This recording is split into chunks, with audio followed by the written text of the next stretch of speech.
Phoenix மாலில் கிறிஸ்மஸ்க்கு வேறு லெவலில் டெக்கரேஷன் பண்ணியிருக்காங்க கேள்விப்பட்டு நானும் கிளம்பி போனேன். அங்கே போனதுக்கப்புறம் தான் தெரிந்து மொத்த ஊரே அங்கே தான் கிளம்பி வந்திருக்குன்னு. பார்க்கிங் பண்ணக்கூடிய இடம் இல்லை. ஒரு வழியாக பார்க்கிங் கண்டுபிடிச்சி உள்ளே போனால் என்ட்ரன்ஸ்லேயே அமோகமான ஒரு ஆர்ச்சு. திருமண பக்கம்லாம் கூட்டுன்னு சொல்லிட்டு திருவிழா மாதிரி இருந்துச்சு. பைக்கில் வந்து எனக்கு எப்படின்னா காரில் வந்தவங்களா ரொம்ப பாவம். சென்னை கிளைமேட் வெளியிலேயே ஓவர் பண்ணி உள்ளுக்குள்ளே அதுக்கு மேலே ஏசி. உள்ளே என்ட்ரு ஆன உடனே எங்கே திரும்பினாலும் ஒரு மேஜிக்கல் பில்லர் மாதிரி ஹேங் பண்ணி விட்டுருந்தாங்க. அது பார்க்கவே செம்ம அட்டகாசமாக இருந்துச்சு.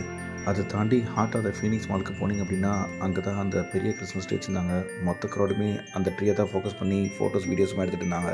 இது எந்த அளவுக்கு பார்க்குறதுக்கு பிரம்மாண்டமாக இருக்கோ அதுக்கு ஈக்குவலண்ட்டாக ஒரு பெரிய ஹார்ட் ஒர்க் போயிருக்குன்னு சொல்லணும். அந்த விஷயத்துக்கு ஒரு பெரிய அப்ளாஸ். நெக்ஸ்ட்டு ஒரு கிறிஸ்மஸ் ஹவுஸ் தீமில் வந்து சுற்றிலையும் ட்ரீஸு அப்புறம் கிஃப்ட்ஸ் எல்லாம் வச்சு ஒரு செட்டப் பண்ணியிருந்தாங்க. பார்க்குறதுக்கு செம்ம அட்டகாசமாக இருந்துச்சு. அது இல்லாமல் வந்து பெரிய பெரிய பிராண்ட்ஸ்லேருந்து குட்டி குட்டி ஷாப்ஸ் வரைக்கும் அவங்களோட ப்ராடக்ட்ஸை ப்ரொமோட் பண்ணுறதுக்கு கிறிஸ்மஸ் ஸ்டைலில் டெக்கரேஷன் பண்ணி ஷாப்ஸ் வச்சுருந்தாங்க. நம்மளும் ஜாலியாக சுற்றி பார்த்துட்டு ஃபுட் கோர்ட் பால்கனியில் உட்காந்துட்டு சூப்பராக அந்த வியூவை ரசிச்சுட்டு இருந்தேன். அந்த ஃபீல் இஸ் ரியலி மேஜிக்கல். அப்புறம் என்னங்க, இந்த கிறிஸ்மஸ்க்கு வேலைச்சேரி இருக்கிற ஃபீனிக்ஸ் மாலுக்கு விசிட் பண்ணுங்கள். உங்கள் ஃபேமிலி அண்ட் ஃப்ரெண்ட்ஸோட ஃபோட்டோஸ் வீடியோஸ் எடுத்து என்ஜாய் பண்ணுங்கள். இந்த வீடியோ உங்களுக்கு பிடிச்சிருந்தா அப்படியே நம்ம பேஜை மறக்காமல் ஃபாலோ பண்ணிக்கோங்க. Thank you so much.